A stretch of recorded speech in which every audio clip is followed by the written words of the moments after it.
Hey folks, MasterCoX here.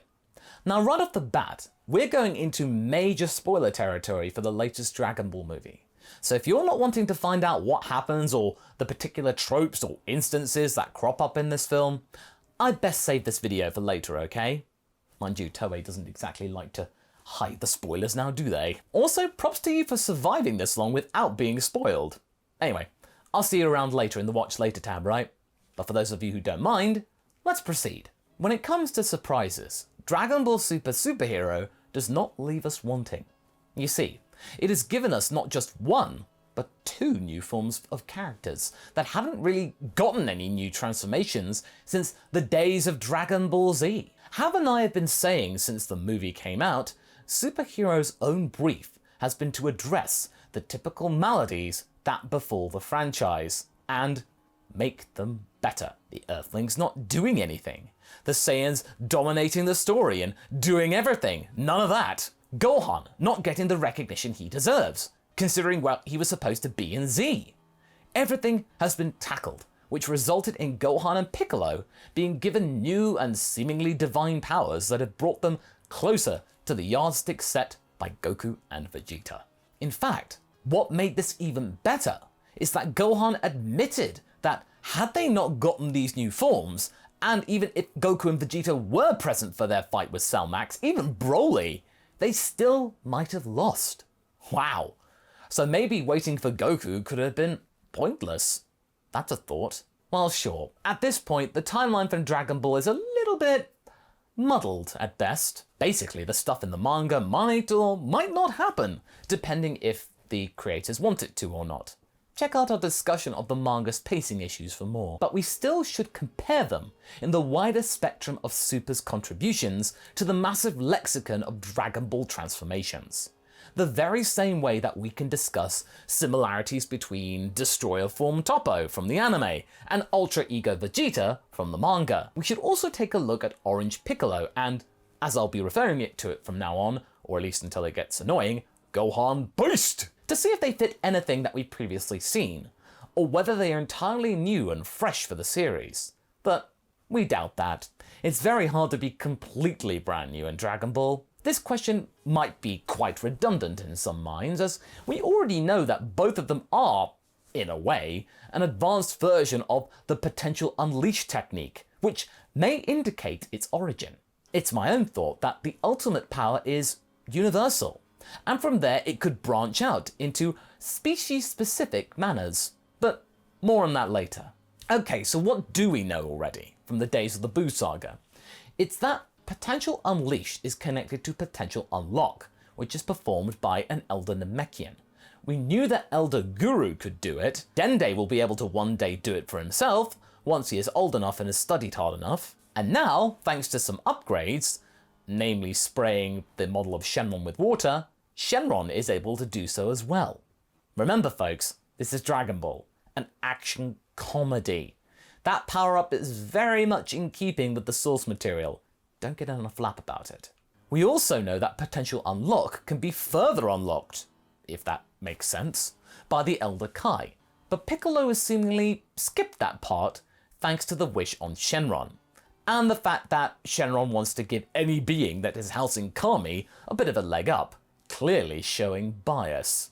Now as for the link in Gohan's variation on the form to the Kais and divine energies, that is undeniable. It starts out from a Namekian source and then goes through a core person in terms of unlocking said potential. Granted, he gained it technically from an old witch as well, since Elder Kai was forcibly fused with one via Potara, but in the manga, it is revealed that future Shin could also unleash potential himself, and the whole nature of said witch is questionable. And another thing, how did she get to that sacred world of the Kais in the first place? The only way you can get there is via a core person or a Supreme Kai teleporting you there. But questions for later. She's just there for now. If she was one of the beings though who genuinely dwelled there from the beginning, without stowing away or something, I think we can safely assume that potential unleashed is almost certainly connected to the core people specifically. the very same way that Ultra Ego and the Destroyer forms are connected to GODs, and how Ultra Instinct is connected to angels. It is a third path to celestial power, the path that neither Goku or Vegeta chose to take, leaving Gohan the sole traveller on said road. So, for the Gohan fans out there, you can be entirely proud in the knowledge that Gohan forged his own destiny and undertook a path to power which neither of the Saiyans chose. He is not copying anyone. He's done it his way. Now, another interesting thing to discuss with you today is to do with the hair of Gohan Beast, which is quite, well, eccentric. Some might even say that it's being satirical and ridiculous. But when you actually look at the notes from Toriyama when he describes Gohan Beast, he admits that he wanted to go over the top. He wanted to do it. It was deliberate. So, yeah. Thanks, Toriyama. Mind you, Toriyama likes to poke fun at himself sometimes, so maybe he's just making fun of his own product and where it's gone. So, oh well.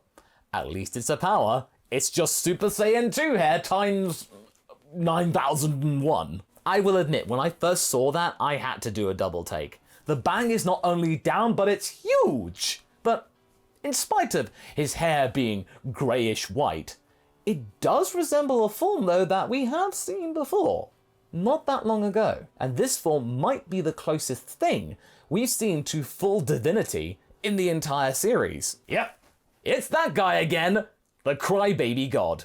Even when he's been reduced to atoms, Zamasu still creeps up again and again. And we might even bring this back for another color theory video, but for now, what does Zamasu have to do with Gohan? Considering that Gohan was absolutely nowhere in the Goku Black saga. You see, in the anime, Zamasu's divine gains got corrupted at some point thanks to Goku Black not being immortal and taking damage. Whilst in the manga, Fuse Zamasu negated all of this and managed to keep his power throughout, consistently. The only difference is that, like all Supreme Kais and Supreme Kai candidates, his hair was white. I'll briefly touch upon my color theory video. Put simply, there are 7 different chakras going from red to white and Zamasu at the top of it. If you want more details, check out the video at top. Now, this, like most stuff in this video, could be mostly speculation on our part, but it's not hard to see why Gohan's hair isn't white, but off-white at best in this case. It's very simple. His own black hair, now with a very bright Kai-like white tone. Granted, the path to power that he walked down was built off of divine powers, so he in theory could get white hair, but we must remember, Gohan isn't a core person, nor will he ever be. He can gain their powers to some extent, probably the most anyone's ever done, but this transformation is symbolic, a reminder, to show Gohan that he will never be fully divine. But he is as close as he can get being immortal. Amortal, not immortal. He is Final Gohan after all. Or at least he was. Now he's just a beast. In theory, this is as far as his path will take him, before it ends.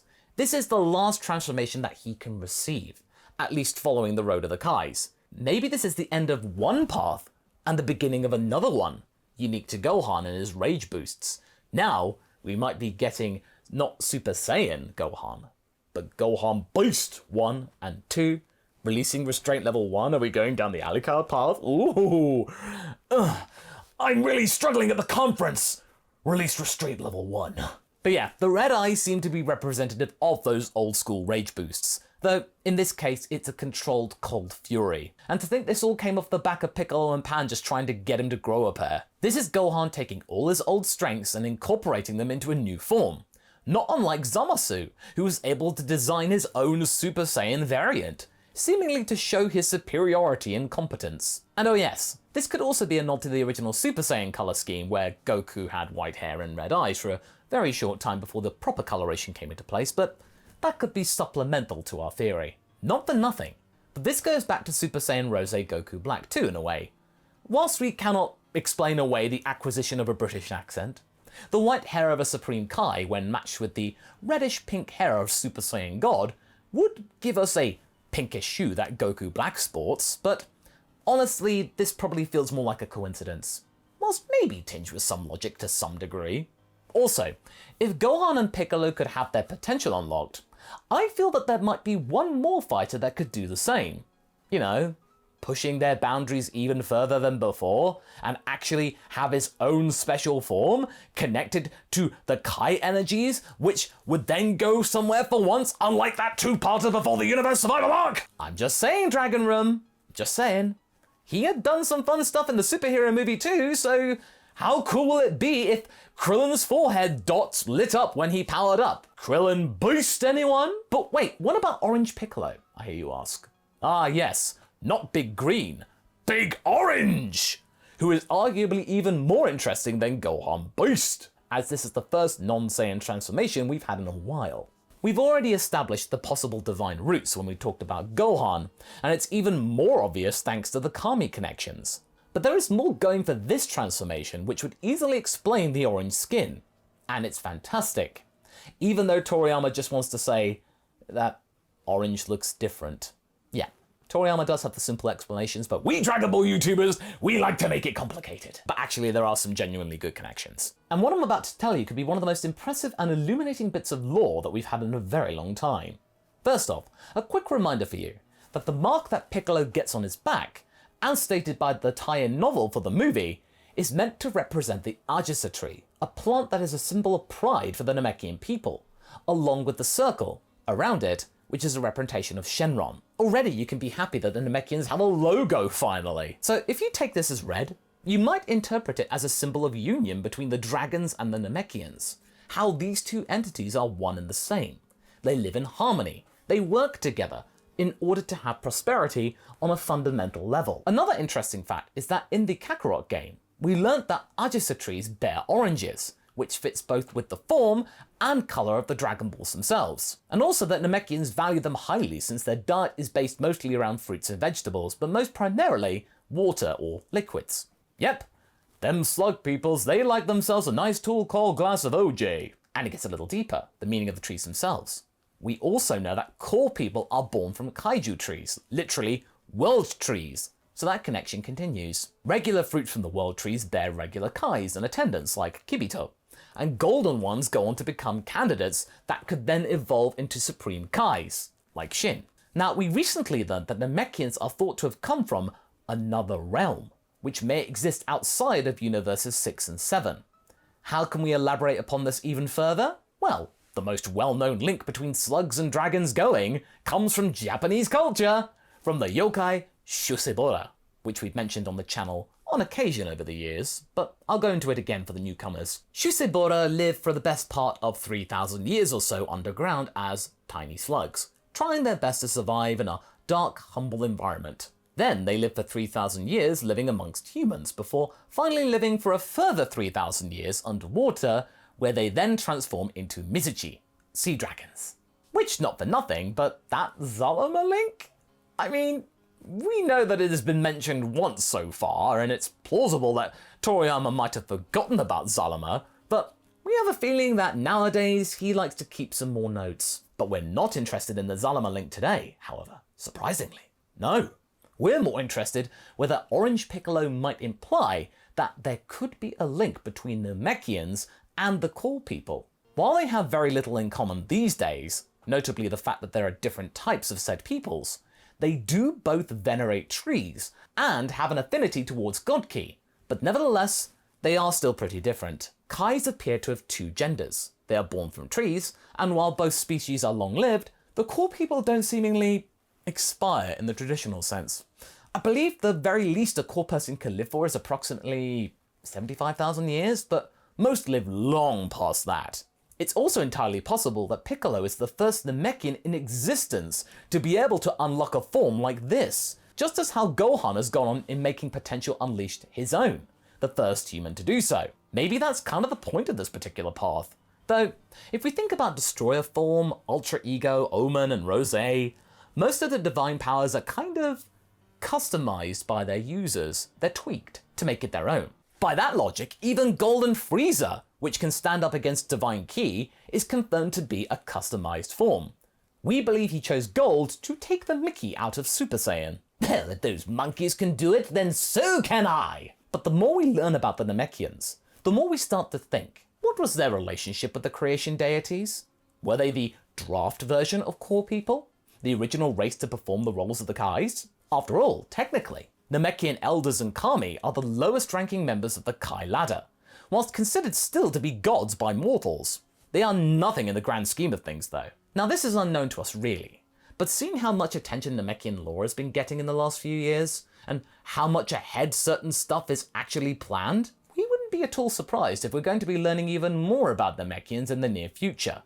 Even passively, as we've kind of done with the revelation of these two new forms in Superhero. Hopefully that will mean that we're going to be seeing an even bigger variety of powers, and sell more toys. And when our pleas for some service for Piccolo and Gohan have been finally heeded, maybe Krillin could wind up being next in line. That isn't so outlandish, right? Especially since his achievements during the Cell Max fight weren't played out as a joke. But what do you think? Which non-Saiyan character would you like to see have their potential unleashed? Do you think there's a direct link between Namekians and core people? Leave a comment below and let's get this discussion going. And I shall see you in the next video. Catch you later!